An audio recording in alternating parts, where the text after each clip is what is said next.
पाकिस्तान के बेशतर ट्रांसजेंडर्स अनपढ़ या बहुत ही मामूली पढ़े लिखे हैं। ये वो बुनियादी वजह है जिसके बायस ट्रांसजेंडर्स अपने हकूक के तहफ़्फ़ुज़ के लिए दूसरों का सहारा लेते हैं। लेकिन गुज़श्ता चंद सालों से पाकिस्तान के ट्रांसजेंडर्स में तालीम का रुझान फ़रोग़ पा रहा है। अस्सलाम वालेकुम। मेरा नाम फैज़ी है। मेरा ताल्लुक टोपा टेक सिंह से है और मैं एक ट्रांसजेंडर पर्सन हूँ। मैं ट्रांसजेंडर के राइट्स को लेकर पाकिस्तान में और इंटरनेशनल लेवल पे काम करती हूँ ख्वाजा सराओं के हकूक़ के तहफ़्फ़ुज़ के लिए। आजकल मैं बतौर victim support officer police department में काम कर रही हूँ और वहाँ पर ख्वाजा सराओं के हकूक़ के लिए काम करती हूँ। इससे पहले मैं जो है वो सन 2011 से पढ़ा रही हूँ। आपको बताना चाहती हूँ कि बरे सगीर पाक व हिंद में 1857 के बाद लॉर्ड बैडमिंटन मैकॉले आए थे यहाँ पर और उन्होंने 1870 में जो है वो 377 एक्ट के तहत ख्वाजा सराओं को जराइम पेशा अफराद की लिस्ट में डाल दिया था, जिसे हमारे ख्वाजा सरा जो थे वो क्रिमिनलाइज करार दे दिए गए थे। उनको फांसियाँ दी गई, उनको जलाया गया, उनके लिए ज़मीन तंग कर दी गई। तो उसके साथ ही हमारा एक हिजड़ा कल्चर भी चलता था और ये कम्युनिटी जो है वो आहिस्ता आहिस्ता मार्जिनलाइज होती गई, जिसकी वजह से इनके जो बेसिक ह्यूमन राइट्स थे या जो फंडामेंटल राइट्स थे वो सलब हो गए। उसके बाद पाकिस्तान और हिंदुस्तान जो है वो आज़ाद दो रियासतें बनी और वहाँ पर ख्वाजा सराओं ने अपने हकूक़ की जंग लड़ना बतौर एक आज़ाद फ़र्द या आज़ाद शहरी रियासत से उसके मुतालबात शुरू कर दिए। 2016 में सुप्रीम कोर्ट ऑफ इंडिया ने 377 एक्ट को ख़त्म कर दिया। पाकिस्तान में 2018 में एक बिल पेश किया गया, एक एक्ट बना जो ख्वाजा सराओं के हकूक़ को तहफ़्फ़ुज़ देता था। उसमें ख्वाजा सराओं को शनाख्ती कार्ड का हक मिला, उसमें ख्वाजा सराओं को वोट का हक मिला, उनके इनहेरिटेंस के मसाइल जो थे वो हल हुए।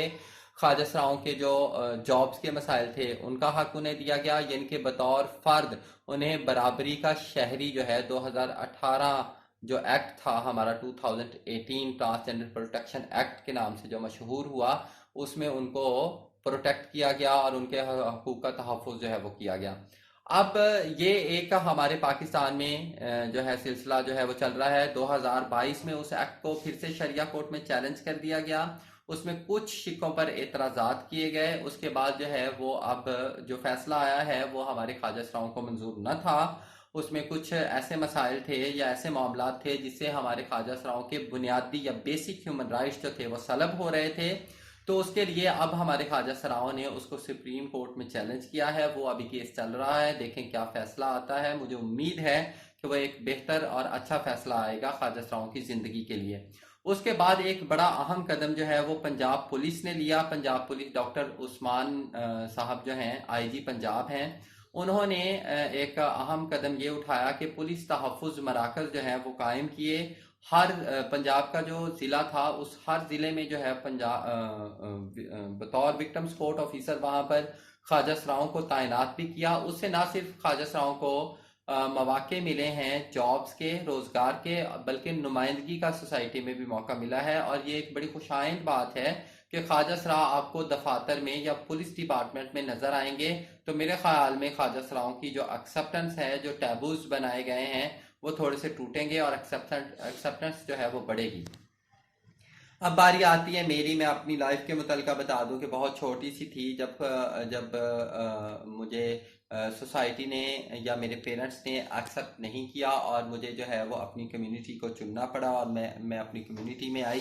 फिर मेरी कम्युनिटी में मेरे गुरुज जो थे या जो मेरी कम्युनिटी थी वो मेरे लिए बड़ी हेल्पफुल और बड़ी ही फ्रूटफुल जो है वो साबित हुई। उसमें यह है कि उन्होंने मुझे एजुकेशन दिलवाई और मुझे पढ़ाया और लिखाया। आज मैं एमफिल उर्दू हूँ। पाकिस्तान में उर्दू में एमफिल करने वाली मैं पाकिस्तानी पहली ख्वाजा सरा हूँ। अलामा इकबाल ओपन यूनिवर्सिटी से जो फारगुत तहसील एमफिल ख्वाजा सरा हैं उनमें से मैं पहली ख्वाजा सरा हूँ। पाकिस्तान में आज तक 3 ख्वाजा सरा जो हैं वो एमफिल कर चुके हैं, जिनमें आयशा मुगल इस्लामाबाद से हैं और उसके अलावा अलीशा शराजी हैं बहाउद्दीन ज़िक्रिया यूनिवर्सिटी से। उन्होंने एमफिल एजुकेशन कर रखा है, वो एक स्कूल भी चला रही हैं और मैं जो है एमफिल उर्दू हूँ। उसके अलावा पाकिस्तान में जो है ख्वाजा सराओं के हकूक़ के लिए पटिशन दायर करना वो मेरे सर जाता है कि वो मैंने पिटिशन दायर की थी हाई कोर्ट में। पंजाब पब्लिक सर्विस कमीशन एक खुद मुख्तार इदारा है पाकिस्तान का, और उसने क्या किया, उसने मेरी एप्लीकेशन जो मैंने लेक्चरर की सीट्स जब आई उसके लिए एक एप्लीकेशन दी और एक ख़त भी लिखा कि आप जो है वो ऑनलाइन, मैंने आपका फॉर्म चेक किया है, उस पर मेल और फीमेल का दो खाने या दो डब्बे जो हैं वो आपने बनाए हैं, लेकिन हमारे लिए जिनको पाकिस्तान के शहरी होने के तौर पर, यानी हम पाकिस्तानी हैं और हमें हमारा आईडी कार्ड जो है वो ख्वाजा सरा, जेंडर में ख्वाजा सरा लिखा हुआ है, इशू हो चुका है, तो आपको इस पर क्या एतराज़ात हैं? मैं आपसे लेक्चरशिप नहीं मांग रही हूँ, बल्कि मैं चाहती हूँ कि आप मुझे इम्तिहान में बैठने की इजाज़त दें। वो इजाज़तनामा तो मुझे नहीं मिला, और उस लेटर का जो मुझे जवाब आया वो कुछ यूँ था कि your application is rejected because you are a transgender person. Transgender person होने की बुनियाद पर आपको आपकी दरखास्त को मुस्तरद किया जाता है। ये बड़ा एक भयानक और भोंडा सा जवाब था जो chairman Punjab public service commission ने मुझे भेजा था। ज़ाहिर सी बात है वो एक रियासती अदारा था, और उसको उसके मेरे लिए वो बड़ा सुहाने रूह था, मैं बड़ा रोई थी उस दिन। उसके बाद फिर मैंने हाई कोर्ट में उस फैसले को चैलेंज किया था कि ये ह्यूमन वायलेशन है, ये इंसानी हकूक़ की पायमाली है जो की गई है पंजाब पब्लिक सर्विस कमीशन में। वो केस जो है वो मैंने जीता भी अल्हम्दुलिल्लाह, और मैं फिर वो पब्लिक सर्विस कमीशन का मैंने इम्तिहान भी दिया।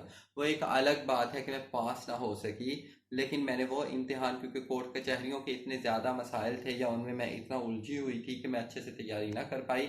लेकिन आज उस वक्त के बाद अभी तक और नेक्स्ट आइंदा आने वाली नस्लें जो हैं वो बड़े खूबसूरत एक फ़ैसला जस्टिस फैसल जमान साहब ने हाई कोर्ट से हमें आया था, और वो ये था कि आज के बाद जितनी भी पंजाब पब्लिक सर्विस कमीशन की एप्लीकेशंस के लिए या सीट्स आती हैं उनमें ना सिर्फ मेल और फीमेल का खाना है, बल्कि उनमें ट्रांसजेंडर पर्सनस का भी खाना है, और वहाँ पर लिखा होता है कि ट्रांसजेंडर कैन आल्सो अप्लाई।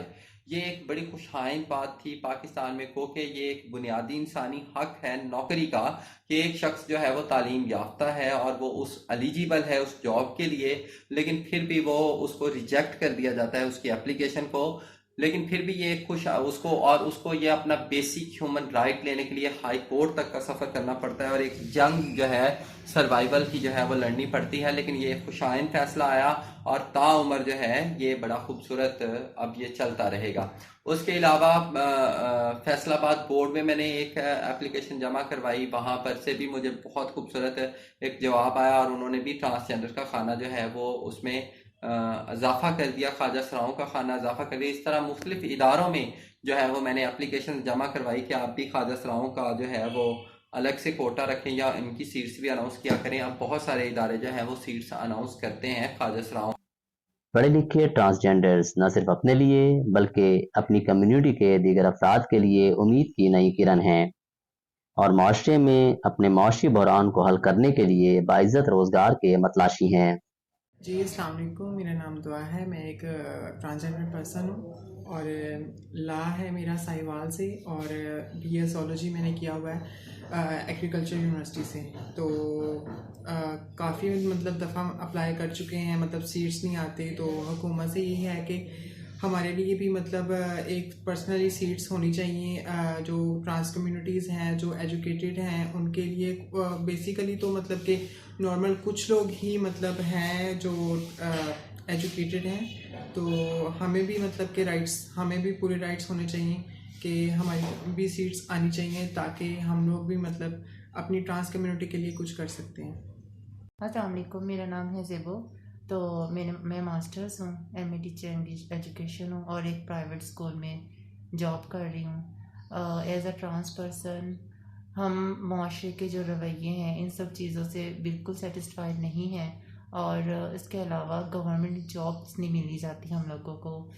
मैं मास्टर्स के बाद मैं गई हूँ, कितने शोबों में की जगह पर गई हूँ, जाके मैंने अप्लाई किया है, बट मुझे वो रिस्पेक्ट, वो चीज़ नहीं मिली है जो हम डिज़र्व करते हैं। हमारे फैसला साजों को इनके माशी मसाइल को हल करने पर तवज्जो देने की ज़रूरत है और पंजाब पुलिस की तरह दीगर इदारों को भी इसमें अपना किरदार अदा करना होगा। आखिर में मैं रियासती इदारों से, रियासत से, पार्लियामेंट से, असम्बलियों से और हमारे जो मुअज़्ज़ज़ीन रियासत हैं, उनसे मेरी अपील है कि ख्वाजा सराओं के जो बुनियादी इंसानी हकूक़ हैं या बेसिक फंडामेंटल राइट्स हैं उन पर आप बात करें, उनके मुतल्लका सोचें, ताकि ये एक मार्जिनलाइज्ड कम्युनिटी है और ये एक वनरेबल जो है वो तबका है, तो गैर महफूज तबका है सोसाइटी में। इनको सबसे पहले जब आप किसी तबके को ऊपर लेकर आना चाहते हैं तो बेहतर हाल उसका ये होता है कि उसको मुआशी तौर पर मुस्तहकम करें और उसकी एक्सेप्टेंस जो है सोसाइटी में उसको बढ़ाएं। तो ऐसे अमल दरामद किए जाएं, ऐसे ऐसे अवामल कारामद लेकर आए जाएं पार्लियामेंट की तरफ से, रियासती इदारों की तरफ से और इंटरनेशनल इदारों की तरफ से, कि पाकिस्तान में जो हमारी ये मार्जिनलाइज्ड कम्युनिटीज़ हैं या फिर जो हमारे ट्रांसजेंडर पर्सनस हैं या जितने भी वनरेबल तबकात हैं उनके लिए बाकायदा कानून जो है वो वज़े किए जाएं, और ताकि उनको भी पता हो और उनको अवेयरनेस दी जाए और उनको माशी तौर पर मुस्तहकम करने के लिए उनको रोज़गार फराहम किए जाएं और उनकी सोसाइटी में जो है, ताकि उनकी सोसाइटी में एक एक्सेप्टेंस जो है वो बिल्ड हो और एक आम शख्स जो है उसको अजीब ना लगे। पाकिस्तान के पढ़े लिखे ट्रांसजेंडर तब्दीली का पेश खेमा हैं। फैसला साजों को इन पर तवज्जो देने की ज़रूरत है। कहीं ऐसा न हो कि इन्हें देर हो जाए और ये नए उजालों की उम्मीद अंधेरों में खो जाए।